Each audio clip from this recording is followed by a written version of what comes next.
Getting out of your own way is overcoming what stands between you and where you want to be, the life you want to be living, the job you want to have.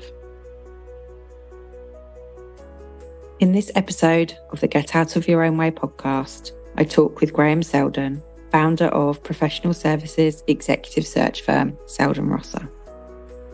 Over Graham's 25-year career, he's learnt a lot about how people get in their own way, what he does to help them own their career situation, and to see things differently.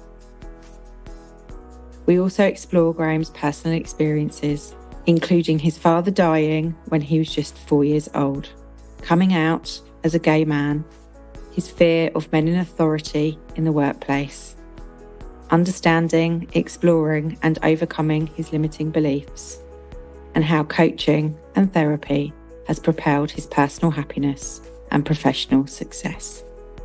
One of my favourite things that Graham shares is that the answer is already inside. You just need to find it. We talk about mindset, perspective, and personal responsibility, how we all paint pictures, the value of self-reflection, how to bring your authentic self to work, and as a gay man, intergenerationally, the challenges that have come with that. We also talk about how he has successfully managed alcohol addiction and today runs a thriving global professional services executive search firm. Let's find out how Graham got out of his own way.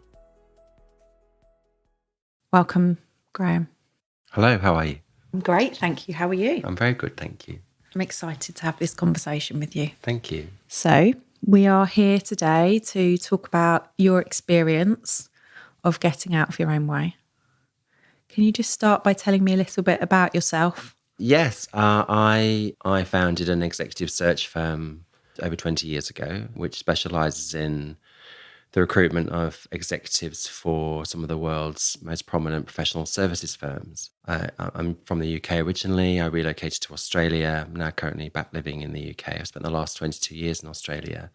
And in that time, have built a business that, very much focuses on career development and recruitment for very, very senior people in the professions. So law, accounting, engineering, consulting firm across the APAC region, which has been amazing and fantastic. And I've been privy to, witnessing some fantastic career journeys in my time.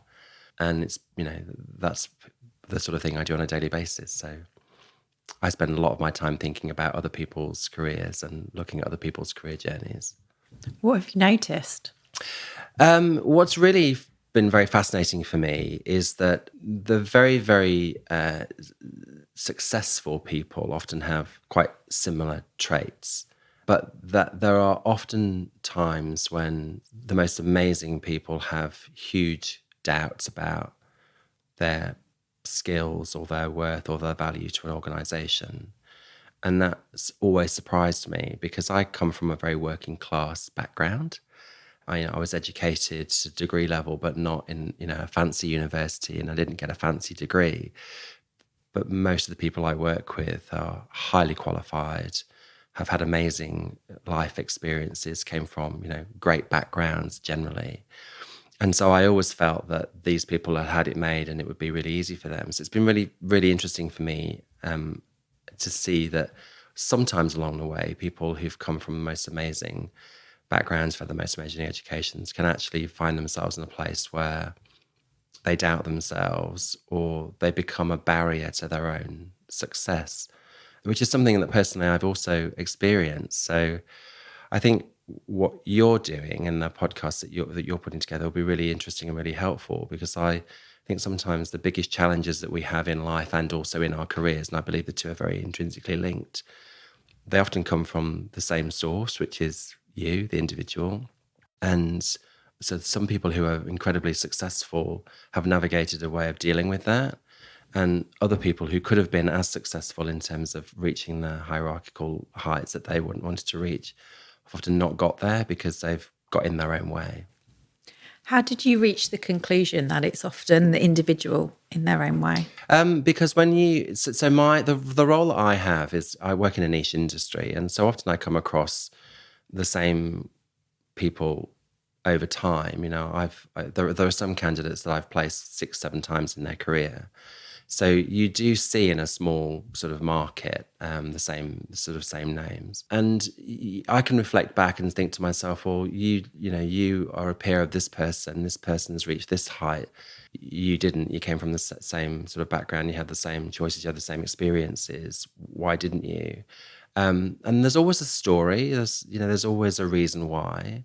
And I find it fascinating that when people look at, as a society, we look at success in a particular way. We look at success in terms of job title or money or whatever it might be.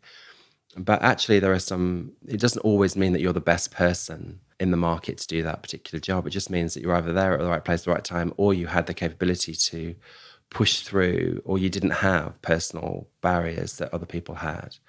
So it's been an interesting journey for me over 25 years to get to a point where I spend a lot of time now when I'm recruiting with candidates, actually working almost like a coach to them on how they can see what other people see in them and how they can look at their career in a more independent way, and almost like a helicopter view of who they are and what they've done and what they can do, as opposed to the personal view that a lot of people carry about themselves in their career. And they often feel quite insecure about reaching for the next role or applying for the next job or going through the interview process because something holds them back. I spend a lot more of my time with senior people trying to debunk the myth of those hurdles that they have in their life. What are the most common hurdles that you're seeing? The most common I've seen over the last 20 odd years is women coming back to the workplace after maternity leave, or taking time off at a point in their careers. So often what happens in professional services is that you might start in a role in your early 20s, and by the time you're reaching your early 30s, you're getting into leadership positions. And that's also generally the time that women start to plan to have a family. And so then there is a period of time where they take maternity leave.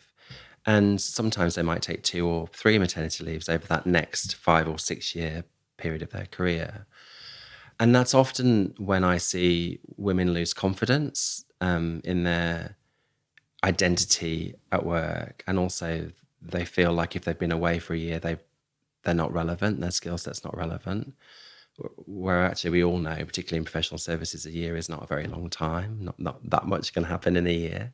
So I've spent a lot of time in my career helping women to regain their confidence and to be able to really look at their skill set and take solace that their skills are still very valuable and still valued, even if they've had maternity leave, but also to get them to rethink what having a baby is. I think sometimes women, it's a bit of a generalization, but they almost try to make excuses for the fact that they've had a baby. But actually, I spend a lot of time with women sort of getting them to really take ownership of the fact that it's amazing that they've had a baby and that it's quite a common thing. Most organizations are very family friendly. Everybody's got family. Like, we all come from family. So it's about saying to women, what you've done, taking the time off to have a baby, is not something that you should try to brush under the carpet, and you shouldn't try and make excuses for it. You should actually just own the fact that, yeah, I've had a baby and now I'm back. And you're not expected to do an MBA while you're having maternity leave. You're not expected to change the world while you're having maternity leave. It's just actually okay to take maternity leave and be a mom, and then come back and go, right, I'm back. Like, what do you need me to do, sort of thing. So that's one of the most common. The second is people who've been in roles a long time, been in firms a long time. They start to feel institutionalized, and they find it very, very hard to articulate to another employer what their skill set and value proposition is, because what they've been doing for such a long time in their existing organization has been organic growth, and therefore they haven't really had to think about one step leading to the next step, leading to the next step. It's just happened, and they've reached positions of seniority in the organization, but they find it really hard to articulate how they got there, and that can let them down at interview because they assume a lot of knowledge. So they don't really go into very much detail with examples about how they went from here to here or how they achieved this or they achieved that. They talk about it in quite a matter-of-fact way. And so I spend a lot of time coaching senior candidates on being able to really sort of think about their longevity in a business as being 5 or 6 steps, therefore 5 or 6 different jobs, and talking about it in that way. So is it really them sort of getting in their own way? Yes, in a sense. It's about them really not valuing the career journey they've had with that one organization. Almost some people see it as, well, I got promoted because I've been there a long time. Well, we all know that you don't just get promoted because you've been there a long time. You get promoted because you do a good job and you're valued. So it's about reminding them about what their employer keeps seeing in them and what a future employer might also see in them. It's interesting because there's 3 things that I notice about what you're sharing. One is the mindset of the individuals that you're supporting. So what mindset are they showing up with when they're talking to you about potential new opportunities or returning to work? The other one is around perspective. So you having these conversations with them and helping them to see a broader or perhaps different perspective around their current situation, whether that's embracing the season of their life that they find themselves in as a new parent, for example, or somebody who wants to move organisations having been somewhere for a very long time, and helping them to see that their skill set or the career that they've had today is very much of value despite them not feeling potentially that way themselves. And then the third one is around personal responsibility, I think, and owning it, which is actually a phrase that I use very often. And one of the things that I quite often work with my clients on is what level of personal responsibility are they willing to take to get the life that they want? Mm-hmm. And the challenges that we have, I guess, with some societal norms and the period at which people find themselves in when they're transitioning through changes, it can be quite destabilising. Mm. So by having these conversations to help them to understand that this is a very normal experience, lots of people go through this, and there are alternative ways in which they can embrace where they are, who they are, and that they've got options to get there as well. It is really quite powerful. Mm. What's your own view on the conversations that you're having? I think what I get told consistently in my practice is that very few people take the time to listen to people's career challenges or their insecurities, and that also and they don't talk about it to their friends and family. They definitely don't talk about it at work. I mean, careers are intrinsically linked to our lives, and increasingly we derive a lot of status from the jobs that we do. And the pandemic was, a huge destabilizing factor in some ways in how people felt about their careers and their personal life, because the two were brought very closely together. Suddenly you were working from home. And so the lines got, very blurred. And now we're starting to see with the return to work, return to office, that some people are resisting to come back to the office because they see great benefit in being at home. And so we're navigating the two personalities of your work persona and your home persona in many cases. And I think that what a lot of people are finding is that being able to tell their own story about their situations at home and how they feel about their careers and all the rest of it is something that they now feel more comfortable and confident doing. People are very much more open about sharing what their family background is because it's present at work through their Zoom meetings or whatever. That was something that was probably hidden before. And so it manifests itself in a way that I think people are now a lot more happy to share their work life in the context of their home life and their home life in the context of their work life. But it's generational. So you'll find with younger people, they're very happy to talk about their life and their authentic self at work, et cetera, et cetera, et cetera. But for the generation, my generation, I'm 53, so that generation, there was always a sort of barrier between work and home. And people do need to have a way of navigating that when they're in more senior positions and when they're at our age and stage of life. because it's almost expected that they've got it sorted, they've got it nailed, they have a really clear view of what they should be doing and how they should be presenting. But actually, for a lot of people, the pandemic has shifted them personally and really affected them. And they are trying to really navigate how they work and live to the best of their ability. What do you think's enabled you to embrace the change of how you're living and working? The word embrace there is really interesting because it sort of denotes a real sort of positive, forceful, intentional way of going about this dilemma. And I'm not sure I'm there in my work practice. I mean, I came from, working in a busy office to suddenly working from home. And in a recruitment context, that's quite challenging because one of the great joys of being in recruitment is that you meet lots of people and you bounce off different people, and then suddenly when has gone virtual, the nuances are not there, you don't get the same energy and everything else. So you do then have to become a lot more intentional about where you find that energy. I think it's about not being too hard on yourself, and also that we're still going through a process of change. The change has not happened.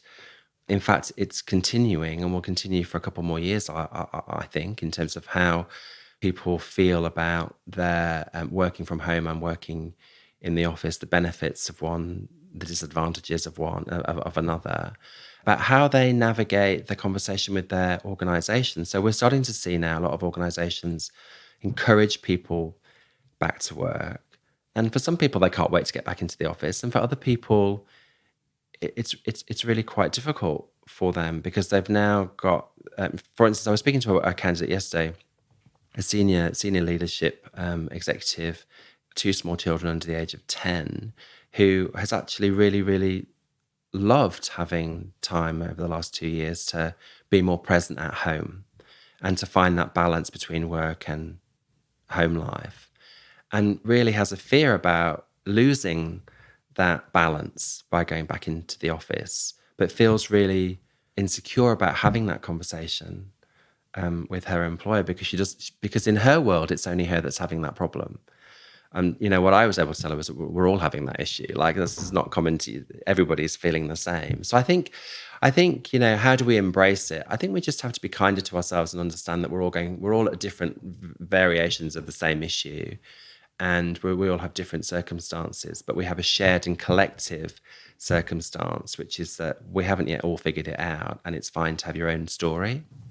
What gives you the ability to help people navigate the challenges that they're facing when it comes to career changes? It's a good question. I think experience. So, over 25 years, I've had thousands of conversations with people. So I'm very fortunate that I've been in a room with people at their most vulnerable. Going through a recruitment process people are very vulnerable generally when they go through that process. So I've learned a lot from all those conversations. I've observed a lot.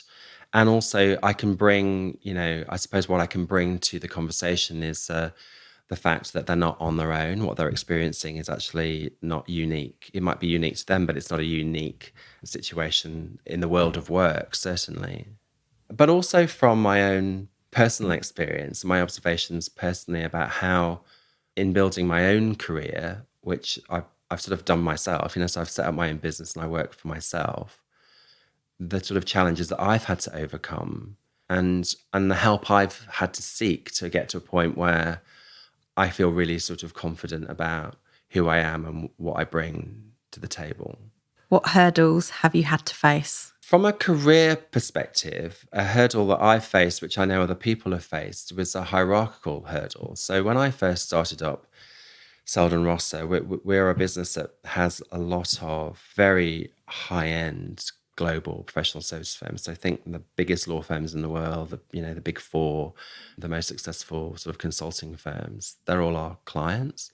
And I remember when I was in the first 5-6 years of developing the business, the most natural thing for me to do would be to go and meet managing partners or meet CEOs who were then, and going back 15 years, 20 years, were traditionally men of a certain age and stage in their life. And I had a real fear of men in authority. And I would do anything I could possibly do to not have a meeting with managing partner, a male managing partner or a male CEO, because I just felt that I didn't have anything. I felt diminished in their presence. Like I didn't feel worthy of being able to have a conversation with them that would add value to them in their busy and important lives, which is how I saw them. You know, as I said earlier, I came from a working class family. I didn't have strong academics. I very much found myself setting up a business based on relationships that I'd built and my personality, you know. And suddenly here I was, you know, walking across marble lobbies of amazing global law firms in fantastic locations, mind-blowing really. And I would often, interestingly, instead of feeling empowered by that, feeling proud of that and feeling emboldened by that, you know, I actually went the other way and felt really insecure about I shouldn't be here. I had imposter syndrome, you know. But with men, very, very rarely with women. You know, if I was ever having a meeting with a senior woman, I couldn't wait to get there, right? But when I was having a meeting with a man in authority, I'd really lose a lot of confidence. And it took me talking to an executive coach who was amazing over a period of 2 or 3 months to get to a point where actually I could see that it was all in my head, that I could offer value, that I did have a reason to be there, that, you know, my value proposition was strong. And so I got out of my own way in that way. Where did the fear come from? That's really, where did that fear come from? I mean, I was brought up in a family of all women. My father died tragically when I was very young, when I was 4. And so I had I had male role models, but they weren't in they didn't have professional jobs.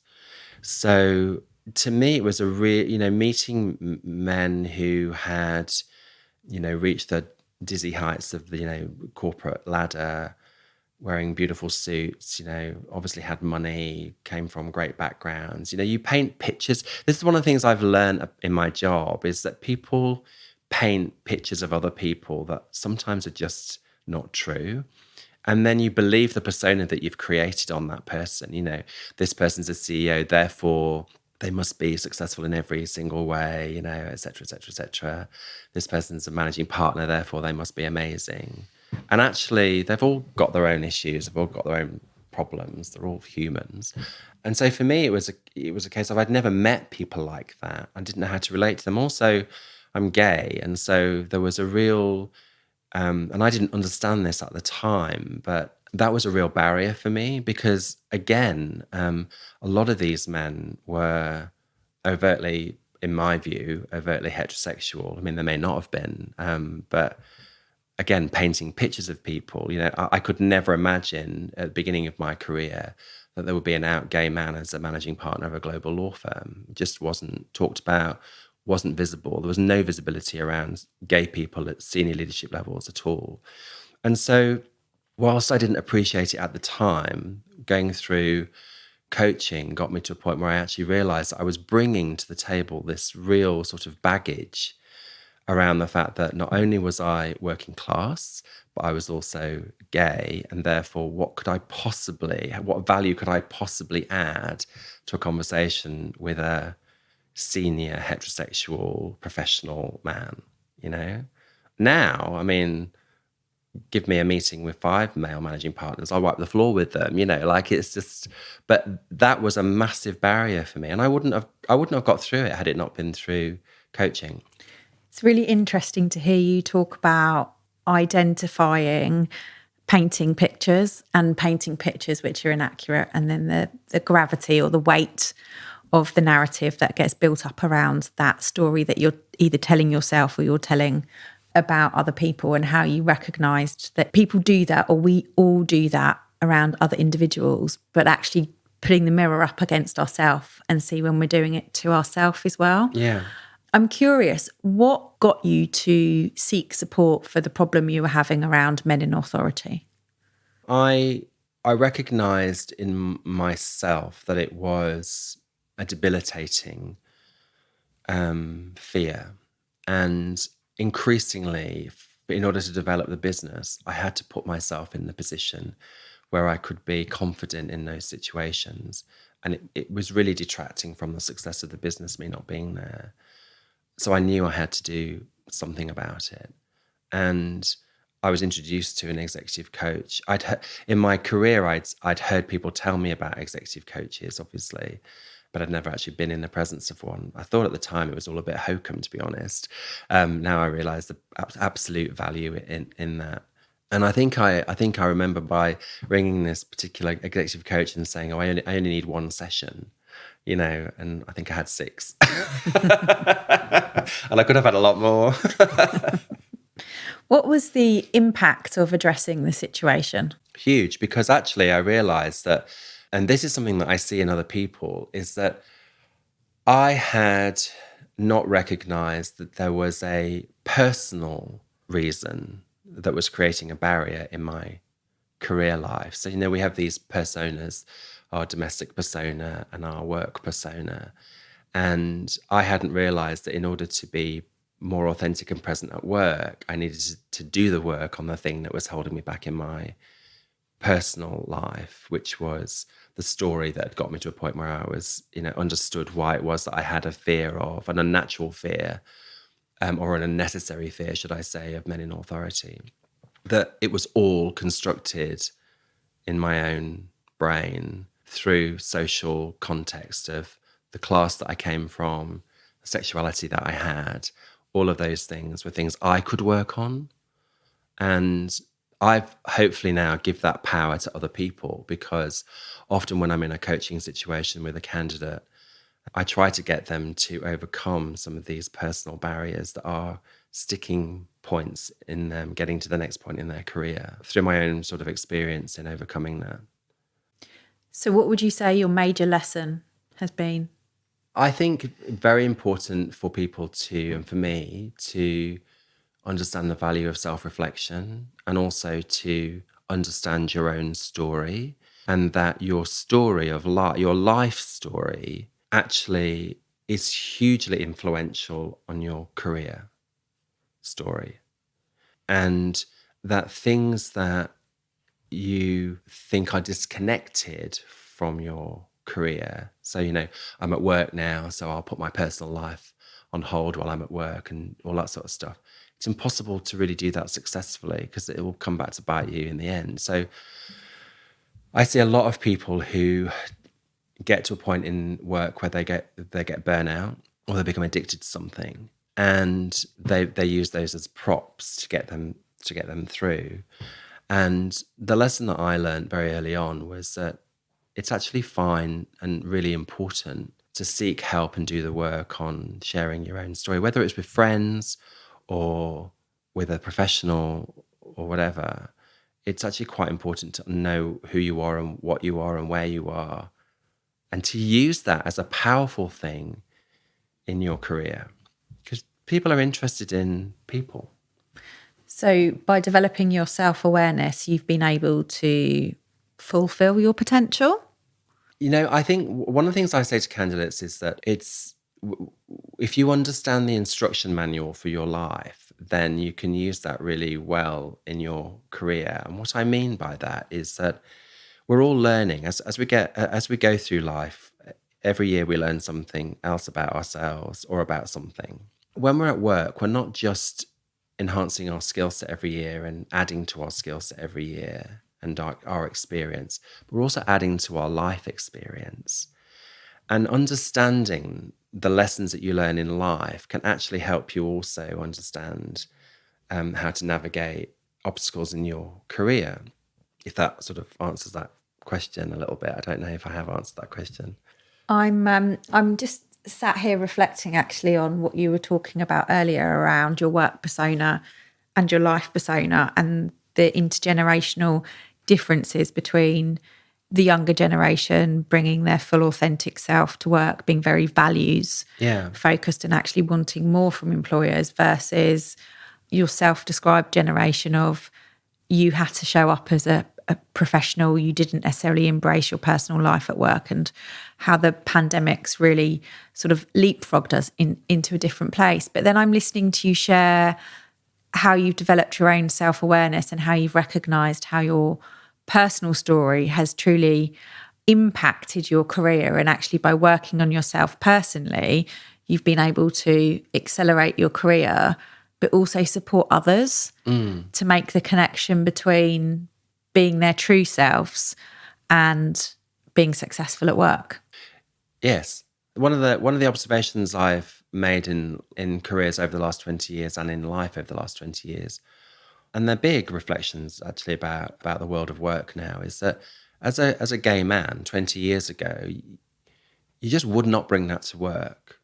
You just wouldn't. There was so much fear around, if they find out that I'm gay, I won't get promoted, or I might not get the job, or whatever it might be. They might not put me on a project team together with, et cetera, et cetera, et cetera. And now, fast forward, and we've got, LGBTI friendly workplaces on steroids. Literally, we've got days where we celebrate it, parades, in the office, et cetera, et cetera, et cetera. And which is amazing. But for somebody who 20 years ago was thinking to themselves, I can't bring this to work, to suddenly be in a situation at work where you're celebrating it, it's a massive leap, not always comfortable for some people. And I think that's what I try to remind myself of, and I try also to remind candidates of, is that if you come from a place where at the beginning of your career, you very definitely separated your work life from your personal life, to now be in a situation where actually you're expected to bring that to the table because everybody wants to see your authentic self. That's a real hurdle for a lot of people. So my job is to get them to feel comfortable in breaking down their own barriers and being able to freely bring themselves to work. Because it's a huge shift. It's a huge shift. And then you've got this generational situation in an office where you might have people who, are in their 20s now. So if you take the LGBTI thing, for example, they know that they can go to work and be who they are. They can be proudly LGBTI. In fact, it's celebrated. They're on the brochure, And then you might have somebody else in the office who's been closeted for the last 20 years and just doesn't feel very able to bring that out of themselves. And it's not just about being LGBTI. So for instance, if we look at another hurdle that I've overcome, which I'm happy to share with you, is that I was alcohol addicted. So when I set up the business, I had an alcohol problem before I set up the business, but you can imagine having an alcohol problem and setting up a recruitment business, and it only got worse. And I successfully gave up alcohol again through the intervention of a third party. I sought counselling. But now when you think about the stigma around alcohol and the fact that this generation is all about not drinking alcohol, everywhere you look, it's about, we don't drink alcohol, and everything's, there's so many opportunities to not drink alcohol. Whereas a decade ago, 15 years ago, there was a real stigma about not drinking, in the workplace. And so I think we're at a very interesting time in corporate careers, organizational culture, where you've got multi-generations all bringing to the table different aspects of their life at different degrees. So the younger generation are really happy to show up and be more authentic than sometimes is healthy, probably, more vocal about their life and their challenges and their mental health and everything else. And then the older generation who have never been given permission to talk about those things. And suddenly we're all expected to work together in the same way. It's challenging. You raise really insightful observations around changes through the workplace and broader society over the last 20 or 30 years. And the things that I'm really noticing around what you're talking about is how you've got to build awareness around your own belief system. So what are the beliefs that you've carried through your childhood experiences and beyond? The challenges of intergenerational expectations and norms, and how we can value the difference in those, and recognising how society has shifted over the years. But just because it's shifted doesn't mean it's easy or natural for some to accept those changes or to feel comfortable to be themselves. But at the same time, by doing the work on understanding yourself better, how it can really help you to get more comfortable within yourself, to achieve the things that you want to achieve, and to improve your performance and your own version of success. Mm-hmm. There's a lot of richness to what you're sharing. And I would love for you to share with me your one thing that you wish everybody was told.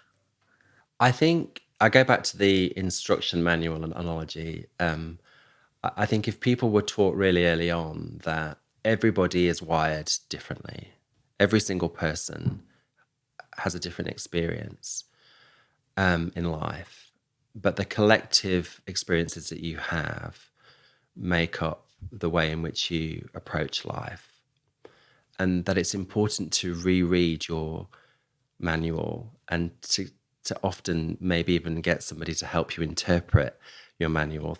So I'm a great advocate of third-party coaching, career coaching, or therapy if required. But I think that if everybody just understood that actually we don't all operate in the same way, where, it's like if you had every dishwasher is different, like there might be same brands of dishwasher, but every dishwasher is different. It all comes with an instruction manual. I think people need to be really happy with the fact that they have an instruction manual. And actually it should be a joy to read, because by really truly understanding how you work, how you operate as a person, what your belief systems are, what drives the decisions that you make, what fears that you might have, et cetera, et cetera, et cetera, allows you to feel really more confident about who you are and understand who you are. And then that translates into being a much more confident and assured, happier person. Can you just help me to understand what you mean by an instruction manual? Yeah, so this is something that I reflected on when I overcame alcohol addiction. I realized that alcohol for me was covering something else up. There was something that was driving me to be addicted to alcohol, and I didn't understand what it was. And it took months of self-reflection and working with a therapist to get to a point where I understood why I drank in the first place, what the triggers were, et cetera, et cetera, et cetera. Doing the work around that enabled me to give up alcohol. But the experience of doing the work on that to give up alcohol has stayed with me. So every hurdle I've had in life since, I've been able to reflect on the answer to this issue that you face is already written inside. You just need to find it. And that's what I mean by an instruction manual. So if you go to an instruction manual of a domestic appliance, there's always a troubleshooting page at the back, And so I think about my life like that, and I try to get others to think about their life like that. Go to the troubleshooting page and ask yourself the frequently asked questions. Is this not working because of this? Is this not working? What is the alarm signal that's showing? So my dishwasher's broken at the moment, right? It's got 4 little lights going on. And I had to phone the plumber and tell him, he's like, well, what's the little alarm signals that are going on? I said, there's one that says the water inlet's flashing. He said, well, it's not, something's happened to the water inlet. It's probably, your pipes are probably frozen or whatever. That's what I mean by troubleshooting, is to actually take the time to ask yourself, what's actually going on here? What actually is the barrier, and what can I do to fix it? And can I fix it myself? I.e., is this a troubleshooting thing that I know I can fix because the answer's in there? Or is this something that I actually need a professional to come in and help me fix? So a plumber or a therapist. I love that. Graham, thank you so much. It's a pleasure.